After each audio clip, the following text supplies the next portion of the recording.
नमस्ते दोस्तों, आप सभी का स्वागत है आज के नई वीडियो में। दोस्तों, आप सब लोगों ने कई प्रकार की मछलियाँ देखी होंगी।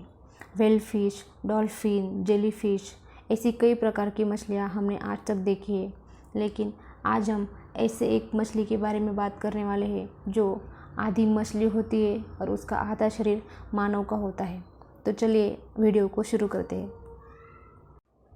आज हम बात करेंगे जल परी के बारे में, जिसे इंग्लिश में मरमेड कहते हैं।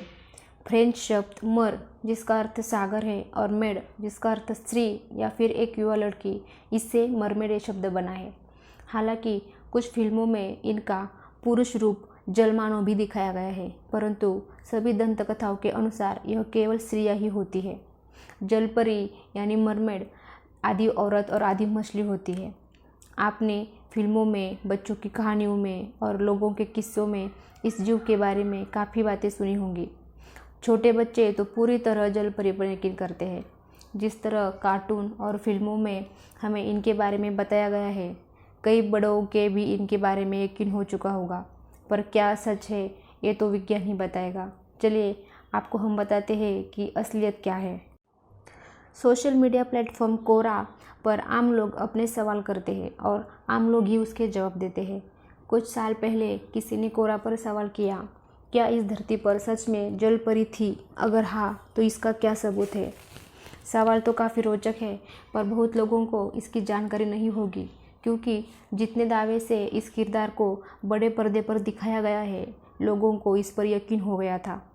कहानियों के अनुसार जल परियां मधुर धुन में गाना गाकर इंसानों या देवता को अपने ओर आकर्षित करती है, जिससे उनका ध्यान भटक जाता है। उनके इस बर्ताव के कारण कई इंसान जहाज़ से समुद्र में कूद जाते हैं या पूरा जहाज़ ही ले डूबते हैं।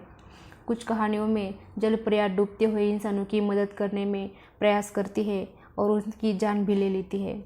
यह भी कहा जाता है कि वे इंसानों को अपना जलमग्न विश्व में लेकर जाती है। हांस क्रिश्चियन की द लिटिल मरमेड में यह कहा गया है कि जलपरियां यह भूल जाती है कि इंसान पानी के भीतर सांस नहीं ले सकते हैं। कुछ कहानियों के अनुसार वे इंसानों को जानबूझकर डुबो देती है। जलपरियों का गाना उनके लिए श्राप माना जाता है। आधुनिक युग में जलपरियां समुद्र और लुटेरों की कहानियों में पाई जाती है और कई बार इन्हें जलगाय जैसी मैनेटी कहा जाता है। नाविक इन जीवों को दूर से देखकर उन्हें जलपरी समझ बैठते हैं। पुरानी चीनी कहानियों में जलपरियां एक खास जीव की जिनके आंसू मोतियों में बदल जाते थे। इन कारणों के चलते मछुआरे उन्हें पकड़ने का निरंतर प्रयास करते थे, परंतु जलपरियां अपने गानों से उन्हें पानी की गहराइयों में खींच लेती थी। भारतीय रामायण के थाई और कंबोडियाई संस्करणों में रावण की बेटी सुवर्णमचा मतलब सोने की जलपरी का उल्लेख किया गया है। वह हनुमान का लंका तक सागर सेतु बनाने का प्रयास विफल करने की कोशिश करती है, पर अंत में उसी से प्यार करने लगती है। भारतीय दंतकथाओं में उल्लेख है जिससे शरीर का ऊपरी भाग मानव का और निचला भाग मछली का है। जलपरियों के देखे जाने के दावे कई बार किए गए हैं, जो जावा से लेकर ब्रिटिश कोलंबिया तक शामिल है।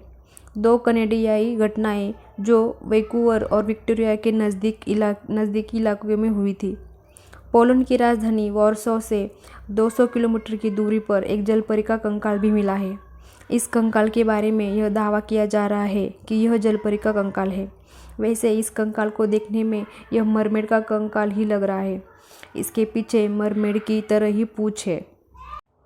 भारत के उत्तर प्रदेश के सहारनपुर के नर्सिंग होम में 29 अप्रैल 2016 को एक ऐसी बच्ची का जन्म हुआ जो कि बिल्कुल मरमेड के जैसी थी, यानी उसका शरीर ऊपरा लड़की का था और नीचे का शरीर मछली का था। डॉक्टरों ने कहा कि यह चौथा केस है। इससे पहले ऐसे कई बच्चों का जन्म विश्व में हो चुका है जो कि रियल जलपरी के जैसे होते हैं। दोस्तों, सदियों से यह माना जाता है कि समुद्र के अंदर अनेक ऐसे रहस्य छिपे हुए हैं जिनके बारे में मानव सभ्यता आज भी अनजान है, और समय समय पर मिलने वाले रहस्यमय जीवों से यह बात सिद्ध हो चुकी है कि समुद्र के अंदर गहरे रहस्य छिपे हुए हैं। आधे मानव और आधा पशु एक समुद्र से जुड़ा जीव ही माना जाता है, जिसको हम जलपरी के नाम से जानते हैं। तो दोस्तों, आपको क्या लगता है, क्या सच में जलपरियां होती होंगी? मुझे कमेंट करके ज़रूर बताना। और अगर चैनल को अभी तक सब्सक्राइब नहीं किया है तो सब्सक्राइब और शेयर ज़रूर करना। तब तक के लिए बाय बाय।